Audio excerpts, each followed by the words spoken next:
This is a racer information film from RWB. Welcome to a club focused on community, clean and fair racing, and generally doing things right. If you're watching this, you're about to take part in your first event with us, and in order to prepare you for it, we've put together a little brief to help you get acquainted. The majority of the points I'm about to cover have been tried and tested over many races, and those that have not are in place to help promote fair play and good sportsmanship. First, we will address the race starts. After much trial and error in Assetto Corsa Competizione, we found that the most problem-free method to get the race underway is the short, full manual start. Entire warm-up laps gave too much time in which people would spin or collide with each other, and the removal of the spacing widget meant that your full attention could be on what was going on around you and not playing a minigame in the middle of the screen. When on the final stretch and approaching the start, it's important that you keep formation as tight as possible with a small margin for error.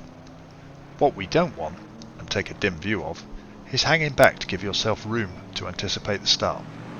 This is a huge cause of first corner crashes, and anyone that does it is not only putting themselves at risk, but is also jeopardising the races of those in front. So please, don't do it. Next, we turn our attention to the first corners. As experienced racers, I'm sure you are all aware that the biggest margin of risk in a race occurs at the very beginning. This is why we strongly urge you to stay in lane. What this means is, if you arrive at a corner alongside another car, you do not cut or extend to the apex or outer curb, thereby ensuring that you do not collide with anyone alongside you and give racing room where needed. So did any of you spot where not following these rules caused a problem for our racers here at Brands Hatch? Let's take a look. The Porsche here runs wide, but rather than maintaining his line, he attempts to save grace by pulling back towards the apex. Obviously by this time the following cars have filled the gap and chaos ensues.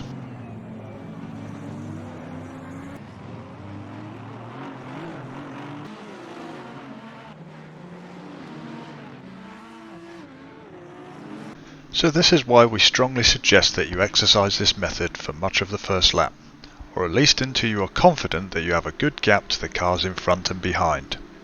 Hopefully by this point you will all be safely underway and can concentrate on settling into your rhythm.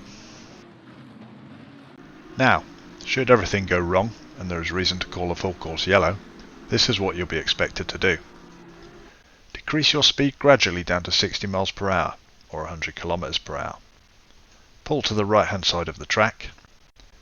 Those who have damage will be permitted to pass on the left and make their way back to the pits for repair. Once those who are going for repairs have done so and the track is clear, a race director will inform you when this is the case, you will form up into a grid formation once again and perform a rolling start at the beginning of the next lap. All those that have gone to the pits for repair will rejoin the race at the back of the grid once the main pack have passed the pits. Moving on, we'll cover a couple of things that you need to avoid doing so that you don't end up in hot water, or just outright annoying people. The first of which is flashing your lights. It may be the norm in public lobbies or leagues you have previously participated in, but here, under normal circumstances, we simply don't allow it. The only time it is permitted is when it is absolutely clear that the car you are trying to lap has not seen you and let you pass in good time. Flashing your lights then will hopefully draw the attention of the stewards, who will then act on your behalf, but please be frugal in your use of it. The flashing of lights to distract or in some way demand that someone moves out of your way is a cheap tactic, and we expect a far more professional attitude from you than that. So just remember, no fucking flashing.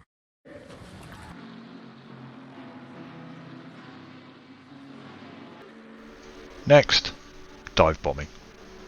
This is something that RWB is particularly fickle about, and you may have raced under different rules elsewhere. So let's clear up any doubt or confusion here and now to help us maintain the ethos of fair play and good sportsmanship that RWB represents. If you are not beside another car by the time it is committed to a corner and is turning in, and you squeeze your car in just before the apex, then that is a dive bomb, and the driver doing it is at fault. Be aware that not only is this against club rules, but that it will quite likely earn you at the very least a warning, at worst, with repeat offending, a disqualification. Dive bombs are by far the biggest causes of collisions in sim racing and motorsport in general, and given that you are all giving up a huge amount of your time and effort to take part in a sport that we all enjoy, we ask you not to put that at risk and ruin someone's day. Now on to something that is slightly related to this: giving back position. It is highly likely that at some point during close racing that you will make a mistake and collide with the car in front.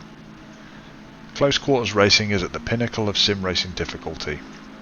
Fast laps are one thing, but racing closely with someone without hitting them is the hardest test of all, and it is where the most intense experiences in sim racing lie.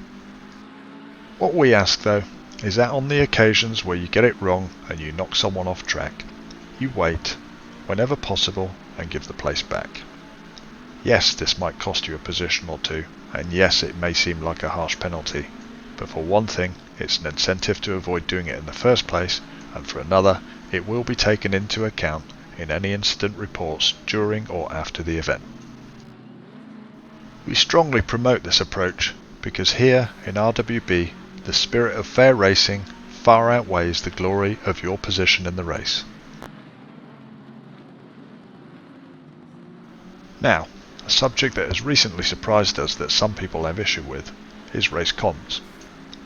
During any race with us, you will be required to be in the Discord race comms channel.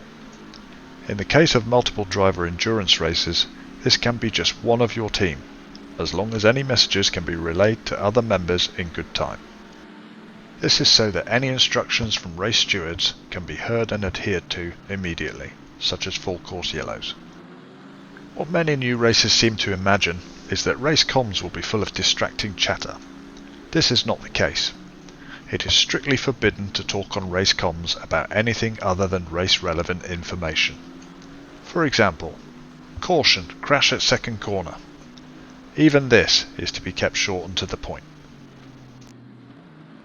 Now we're aware that Discord may be your main form of communication with your teammates, but there are other methods you can employ. One is Steam voice chat, although the quality of this can deteriorate while racing. Another is our own TeamSpeak server. Contact an admin for connection details. So that brings us to the end of our little info video. If you have any further questions, feel free to jump on our Discord and you will find plenty of members there willing to answer anything you'd like to know.